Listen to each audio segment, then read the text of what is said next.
Here we are with David Bialek, CEO of ReKTGlobal. How's your XLIVE going today? We enjoyed your panel. Just got off it.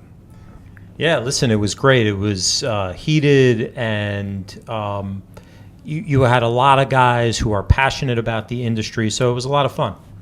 You talk a lot about your team and Dr. Lupo and your influencer focus. Are we going to see more creators get signed on to Rogue, and what's your thoughts around that strategy? That's a definitive strategy for the team going forward. We are big believers in that aspect of the industry. We think not only does that reach the audience, for the gaming audience, but we also think that it's for brands a perfect marriage. So let's take it a little bit higher level and give everybody, all the viewers, some perspective. What is ReKT and ReKTGlobal on a macro level? So ReKTGlobal is an infrastructure services company. We are essentially consulting for the various stakeholders of the esports ecosystem: brand consulting, property consulting, video content production. And then the other side of our business is a competitive gaming org called Team Rogue, which is a Steve Aoki vehicle and now Imagine Dragons. So we are competitive in, depending upon the moment, 7 or 8 titles. Look, I think you've proven out, one of the things I appreciate most about your organization is you've proven out your ability to execute with your professional organization. You're doing your thing in the H1Z1 Pro League. You've got the awesome content creators. But then on a brand level and a business development, you brought in a NonEndemic, a huge one, and State Farm, and aligning that with the Riot opportunity. What does that deal look like, and how did you pull that off? So State Farm very much wanted to embrace the esports marketplace. Didn't quite know exactly how to do it, in as much as they were pretty sure they wanted to start with League of Legends, but they wanted to do it in a way that didn't upset the sensibility of the esports consumer, of the fan. So they brought us in to help them navigate the market, do it in a way that not only would the consumer not be offended, but they would actually embrace State Farm as a sponsor and as one of their own. That's the beautiful thing about the esports marketplace, is the avidity of the consumer toward brands and services and anything that they believe supports their passion, their love, their game, they are supportive of. So that's the way that we kind of managed the brand into esports in general.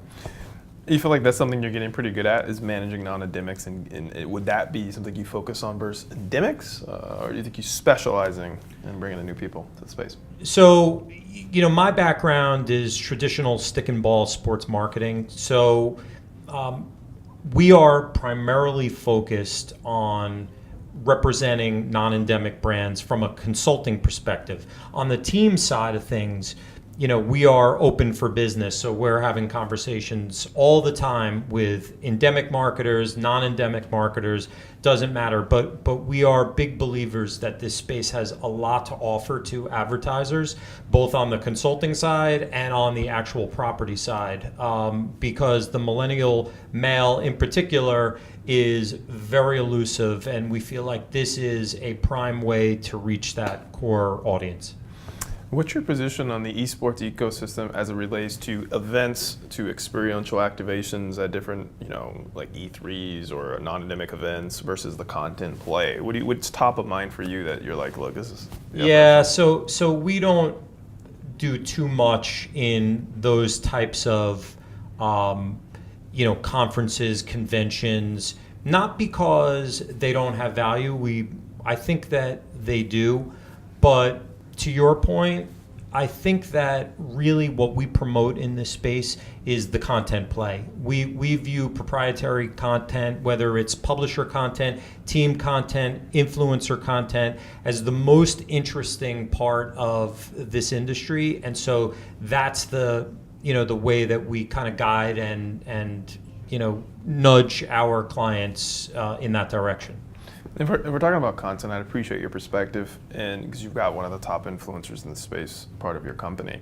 When I look at some of these influencers and their viewership, and their six figures, hundreds of thousands of concurrent viewers that are tuning in, and then we look at some of these multi-million-dollar esport tournaments and events, and these influencers are rivaling those tournaments in terms of viewership. 100%. And I'm trying to justify this spend in the ROI and say it seems to me that it's fracturing it in a way. Well, so it is very expensive if you are a brand and you're interested in insinuating yourself into the space.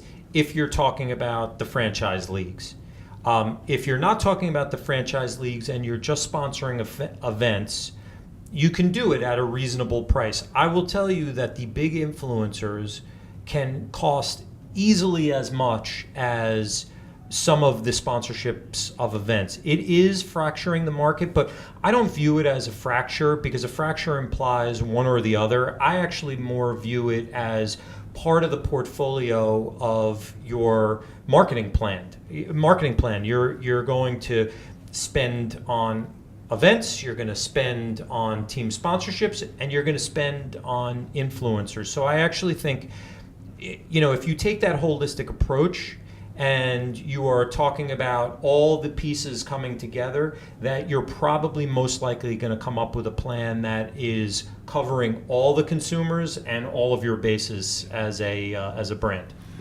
Have you put some thought into the development process of saying, how do I create the next big influencer? How do we find those guys? Yeah, it's a great question. So that is a conversation that we have all the time. We definitively view the influencer as a critical part of this industry. They are basically the on-air, everyday evangelists of esports and gaming. And so we actually set up through Team Rogue a Fortnite stream team utilizing Dr. Lupo, who is our biggest streamer by far and one of the biggest streamers on Twitch. And we've kind of set Dr. Lupo up in a way that he is helping to build out a stream team. He's identifying players who he thinks will resonate with the consumer. He's helping them. He's scrimming with them. So we are constantly building out that stream team, and we view that as a significant growth part of our business. What's the secret sauce to a successful influencer? What is the makeup, man? You're talking to the wrong guy. What's the makeup? What do you think it is about them? Is it the personality? Is the exceptional gameplay, their skill? So look, you either need to be very good or very bad to attract interest as an influencer in the market. If you're very bad, it's funny, and that will, I'm sure, drive audience just on its own merit. If you're very good and you have a sense of humor and you take a position, I think in general, we're all people who are interested in opinions and position. If you take a position, if you stand for something, I think you'll find an audience. I also think that it's a bit of lightning in a bottle too.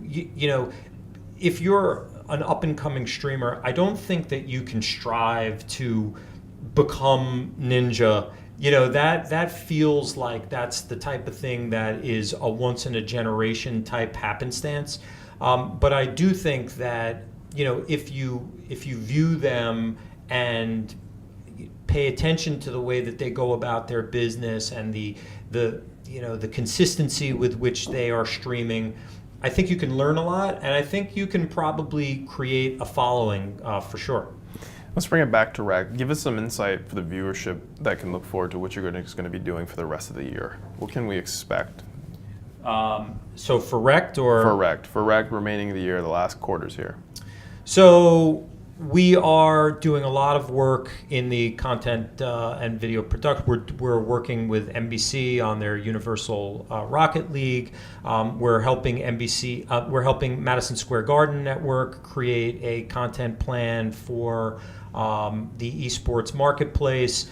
We're doing a ton of work for State Farm in terms of creating activations for the sponsorship portfolio that they currently have. We are also working with a nonprofit company called Find Your Grind, and that is helping kids kind of find their passion in life who don't necessarily go through the traditional methods of college and what have you. So we're doing a lot of work with them for both content and actual events and things like that. So we're going to be pretty busy for the rest of the way.